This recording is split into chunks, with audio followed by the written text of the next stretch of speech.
ఉత్తరప్రదేశ్‌లోని హాపూర్‌లో షాకింగ్ ఘటన చోటు చేసుకుంది. టోల్ ఛార్జీ పే చేయమని అడిగిన కారణంగా ఓ వ్యక్తి తన బుల్డోజర్‌తో టోల్ బూత్‌ను ధ్వంసం చేశాడు. ఈ ఘటన ఢిల్లీ టు లక్నో జాతీయ రహదారి హాపూర్‌లోని టోల్ బూత్ వద్ద మంగళవారం ఉదయం చోటు చేసుకుంది. టోల్ ఎగ్జిట్ వద్ద బుల్డోజర్ ఇనుప స్తంభాలను ఢీకొట్టడాన్ని టోల్ కార్మికులు వీడియో చిత్రీకరించారు. టోల్ విషయంలో సిబ్బంది, బుల్డోజర్ డ్రైవర్ మధ్య వాగ్వాదం చోటు చేసుకుంది. ఈ క్రమంలో ఆగ్రహానికి గురైన బుల్డోజర్ డ్రైవర్ టోల్ బూత్ను ధ్వంసం చేశాడు. అనంతరం అక్కడి నుండి వెళ్ళిపోయాడు. ఇందుకు సంబంధించిన వీడియో ప్రస్తుతం వైరల్ అవుతోంది. ఈ ఘటనపై స్థానిక పోలీసులు కేసు నమోదు చేసుకుని దర్యాప్తు చేపట్టారు.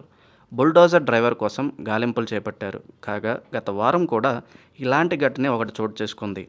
ఇదే హాపూర్లో ఓ కార్ డ్రైవర్ టోల్ ట్యాక్స్ను తప్పించుకునేందుకు ఏకంగా టోల్ సిబ్బందిపైకే కారుతో దూసుకెళ్లాడు. ఈ దారుణ ఘటనకు సంబంధించిన దృశ్యాలు టోల్ బూత్ వద్ద సీసీటీవీలో రికార్డయింది.